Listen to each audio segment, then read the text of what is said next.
Aloha and welcome back. So we got another video from a comment in the comment section. This is Behind the News, what's really holding back a third party in the US explained. Let's see if we can figure out how to get things done and make a third party relevant in the US.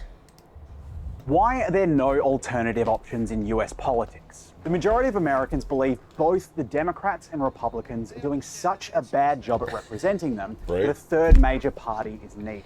But despite this, Americans that go to vote for someone else are often accused of throwing their vote away. That's a wasted vote. No. The voting system in the US puts minor parties at such a disadvantage that most presidential polling projections don't even bother including them. Third-party candidates. Well, that's part of the Zero. capitalist Zilch. propaganda, right? They don't even put us on the ballot or polls, ballot, whatever. No chance. The last time the US had a president that wasn't a Democrat or Republican was the 1850s. And while Australia's not too different when it All right, so let's make history, Green Party. comes to our leaders, if you look at our parliament, there's a whole rainbow of political parties being represented. It might not be quite as colourful as some other leading democracies, but it's definitely not Look at as those rainbows. two-tone as the US.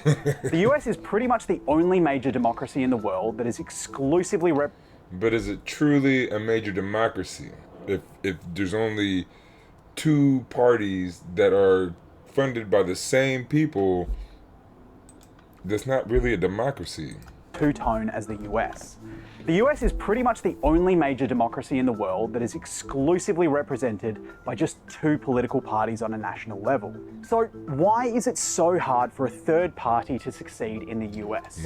One major factor is the US pretty much exclusively decides its national elections by first past the post voting.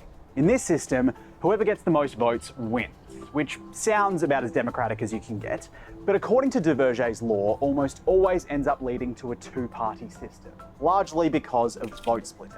We have a voting system that makes third parties spoilers. And So again, the Green Party is for ranked choice voting. We want to stop the first past the post, whatever they called that.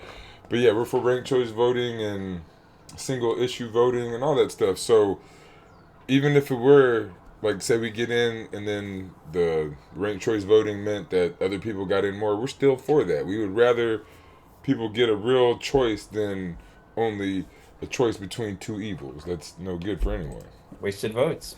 For example, if you don't think the Democrats are left-wing enough and vote for the Greens instead, technically, you're just making it likelier that the right-wing Republican Party wins, because you But the Democrats are a right-wing party. See, they should be on this side of the line, and the Republicans should be way over here. The Democrats are center-right. They're where the Republicans are here. The Republicans are over here, and then the Trumpers are a little bit over here. taking votes away from the Democrats. Partisans on each. But and again, a lot of Green Party people wouldn't vote for the Democrats. Like, I wouldn't vote for a Democrat regardless. I'd vote for DSA. I'd write my own name in. I'd write anything, George Carlin or Bill Burr. I'd write anything in other than a Democrat. I would never vote for another Joe Biden. Like, that's crazy. Like, I lived through the crime bill. I would have voted for Bernie Sanders, but that's it. Like when in 2016 primaries, I tried to get him in. He didn't get in. I voted Green. 2020, same thing. I guess if Bernie won the primary this year, I'd vote Democrat possibly, but I don't know. I don't know if I trust Bernie now. You need to come to the Green Party, but either way, these Democrats are not where they're supposed to be. Side are so afraid of the other party like being in power that they don't want to do anything that they think that might contribute to that. Like, any Democrat that's afraid of a Republican doesn't know about Democrats. It's just crazy. Like, they're just as bad. They're probably even worse. They make people fall asleep, and they can do more harm than the Republicans. When Donald Trump is in, everybody's awake trying to make sure he ain't hurting nobody. Splitting the vote isn't something that a lot of other democracies have to worry about. In Australia, for example, we have ranked choice voting. There it is. If your top choice comes last and is eliminated, your vote then goes to your next choice, and so on. Even if you vote for a candidate you think has no chance of winning, you never have to feel like your vote is being wasted. But what about countries that don't use ranked choice voting? Germany, for example, uses first past the post, like the US, but it also has a mixed member proportional representation system. Basically, every voter in Germany gets 2 votes. One for a local candidate in their district, like in the US, but also a second vote for a political party. This second vote makes sure each party ends up with a number of seats that matches their overall popularity. This is the proportional representational part of their system. For example, in the 2021 German election, the Greens only won 5% of seats in the first vote, but because their overall popularity in the second vote was 15%, they were awarded extra seats to make sure their total number of seats was also 15%. Green, I like it. But see, either one, there's multiple ways to do this. Now, the way that the US elects its president is a bit different to how it elects people to Congress, but it's still pretty much first past the post with a twist. That twist is the Electoral College. Electoral votes. Battleground territory. 7 battleground states, they'll probably decide this race. Instead of the winner needing the most votes, they need the most electoral votes. And you get electoral votes by winning a state. We flip Pennsylvania to red, and then we get Trump to 281 electoral votes. Pretty much every state is decided by first past the post. The result is winner takes all. So it doesn't matter if you win California by 4% or 40%, you get every single one of its 54 electoral college votes. To get an idea. See, and that would be better if you got the percentage of votes for that state, right? So if the Green Party got, say, 3 or 5% in California, you get, what, 3% of that is what? 1.5 plus, or like, so about 2, whatever. And then you get 50% and they get whatever. Or you get 60%, they get 40% or 37. And then you get that percentage of the, what do you call it, electoral votes. But that should be how it's done through all the states. And that'd be a lot more democratic. Idea of how much harder this makes it for anyone that isn't a Democrat or Republican, look no further than the most popular outsider candidate of the past 100 years, a guy called Ross Perot. Now, all these fellas with $1,000 suits and alligator shoes running up and down the halls of Congress, they'll be over there in the Smithsonian, you know. Because we're going to get rid of them. In 1992, he managed to convince almost 20 million Americans to vote for him as an independent. And the American people, they're not as stupid as Washington thinks they are. Well, see, he probably should have ran as a libertarian, I think. But this independent stuff, it's cool. But, like, there needs to either be an independent party or you got to go to a party because it builds, it keeps your power built and it spreads your power.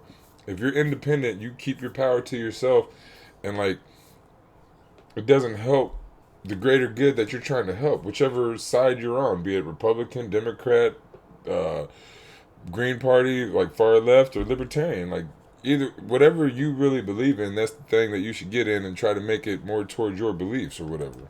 But winning almost 20% of the popular vote still translated to 0 electoral college votes because he didn't manage to win any states.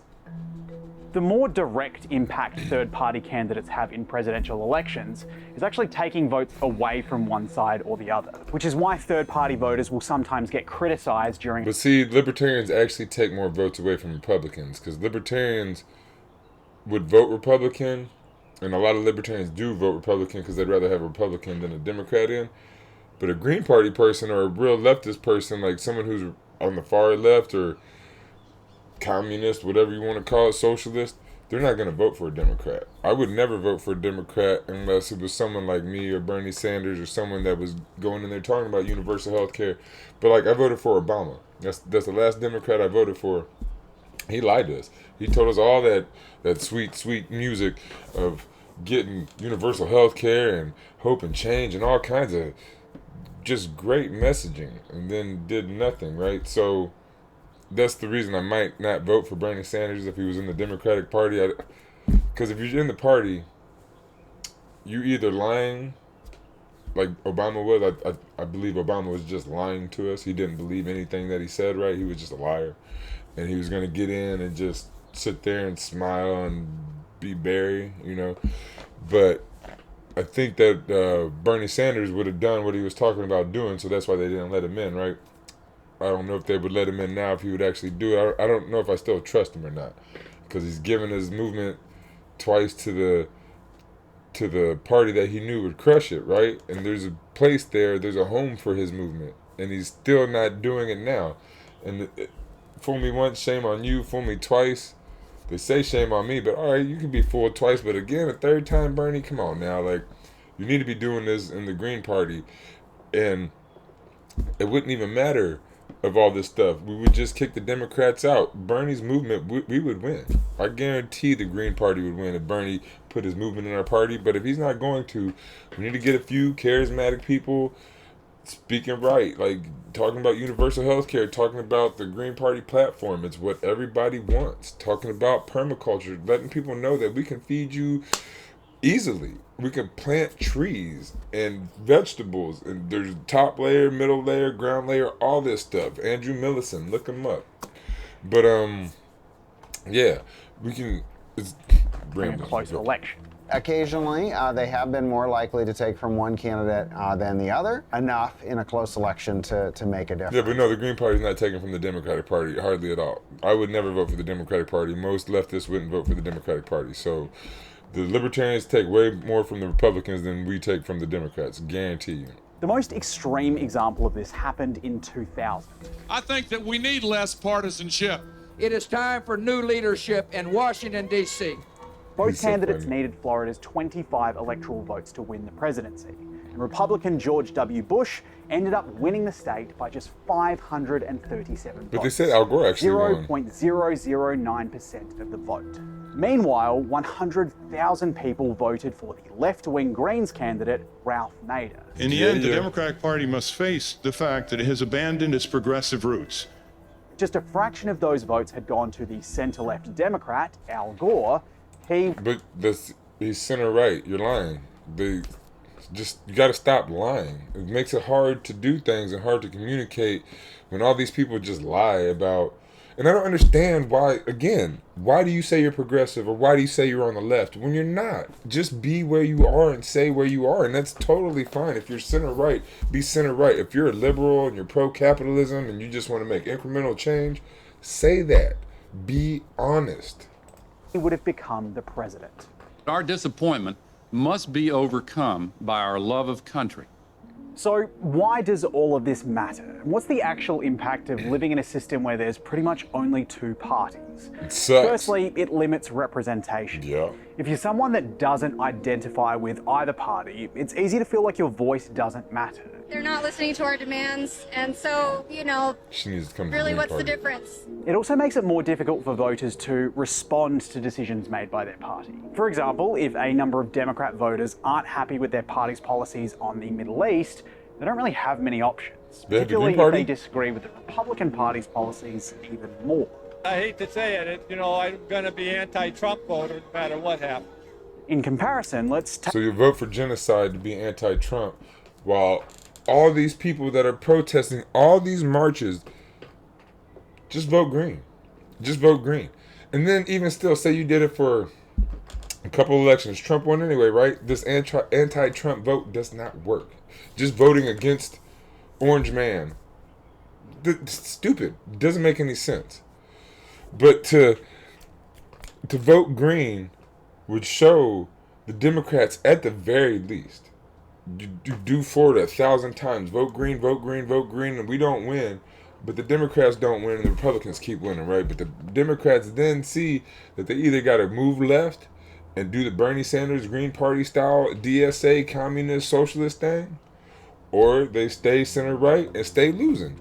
Nobody wants center right politics or center left politics. Center politics is bullshit. That's where you're just wishy-washy. You ain't doing nothing. On the right, you have a plan. On the left, you have a plan. You want to implement that plan. In the center, you're just like, I just don't want stuff to change because I feel comfortable. Hey, man, not enough people are comfortable. Change is going to happen. Take a look at how a similar situation played out in Australia in 2022. Traditional Liberal voters who weren't happy with their party's direction on issues like climate change. This is cold. Don't be afraid. Don't be scared. But would never consider supporting Labor, decided to... He got it in a stocking for Christmas. He was naughty. Instead back a number of teal independents who more closely lined up with their values. There you The go. wave of teal candidates picked off key seats in Liberal heartlands. For so long, we have been. What is teal? Is there a Green Party? What is that? Australia? Why does everybody got to try to be a little bit different? That makes it hard to come together. But Green Party of Australia, call the teal people. Ignored and taken for granted. Our climate has changed. The voters ended up with politicians that represented them without having to compromise. Another big side effect of an exclusively two-party system is that it can contribute to a more polarized and that's another thing. If you're gonna, what do you call it? Protest. If you want to march for ranked choice voting. That should be the only thing we're marching for the next until we get it. toxic political environment. If there's no option C, parties only need to be the lesser of two evils. This doesn't just lower the bar of expectations, it also incentivizes parties to be negative, because you just need to make your opponent look worse than you are. It's the same thing over and over again. All they do is fight, fight, fight. It's like, And see, that's one of the things I said. I'm not going to talk crap about the person I'm going against. There's no need. I'm going to talk about what I want to do, what the Green Party wants to do, compared to the Democratic politics. Out here, he's a Democrat. And so Democrats don't do nothing on the national scale, right? They ain't helping nobody here. Hawaii, our economy is stimulated by, what do you call it? Dang. Vacations. We got Waikiki and people, they want to come to paradise. So it's kind of like Vegas, where we get like stimulated economy because people want to come visit us. And people, I guess in Vegas, they come from all around the world, but they come from all around the world out here. So we have a pretty, I don't know if it's easy economy, but it's probably easier to run Hawaii than it is to run somewhere that loses money every year. the Itchy and Scratchy show. Constant negativity makes things toxic, which makes compromise harder, Yeah, no and toxicity. polarization can begin to Or spike. less anyway. In a multi-party system, if all you do is attack, you might be successful at making another party look bad, but it doesn't guarantee voters are going to vote for you instead. In countries Right, 'cause with there's other multiple people to vote for. parties, the level of out-party hatred is less. There's a reason why the saying isn't the lesser of three evils. So, will I like Americans that. ever get that third major party the majority are hoping to see? You can help me do it. Well, it would likely take some pretty big reforms to change the system and make it more friendly to minor parties. pretty And big there are two movement. big things standing in the way of that. The first is that you'd need to convince the two major parties to vote against their best interests. The second is that each We'd have to vote individual for our state best has interests. control over how it runs its elections. So you'd also need to convince every single state individually to make the same changes. A few states have started to introduce things like ranked choice voting, and a number are weighing up giving out electoral votes proportionally. But the reality of a multi-party American democracy is still a long way away. I would disagree. It's up to you to make it happen. It's up to the people, yo. It's us, right? Like Bernie said, not me, us. And I know I bring him up a lot, but he started the movement that I think probably Barack started the movement. But we've been here. We've been wanting somebody to take the lead and stand up and lead us. I mean, I'm going to do my best. I don't know if I'm charismatic enough. I'm going to try. But if it ain't me, I'm going to try to find that person. I'm going to go out. I've been talking to all these people. I'm setting things up. So, hey, if you out there, you watching my videos, call me up, man. Like, leave a thing in the comment. I will interview you. I'll talk to you. If you don't want to be on video, we can talk and we can try to get you in the Green Party, get you running, get you doing things, or just get us connected, right? Because I want to connect with everybody across the nation. And obviously not every single person. I can't do that. That would be impossible. But if I could, I would. We could do the little Elon Musk brain chip maybe. Nah, I'm joking. But yeah, keep coming back to Across the Spectrum, and we'll keep, examining things from across the spectrum.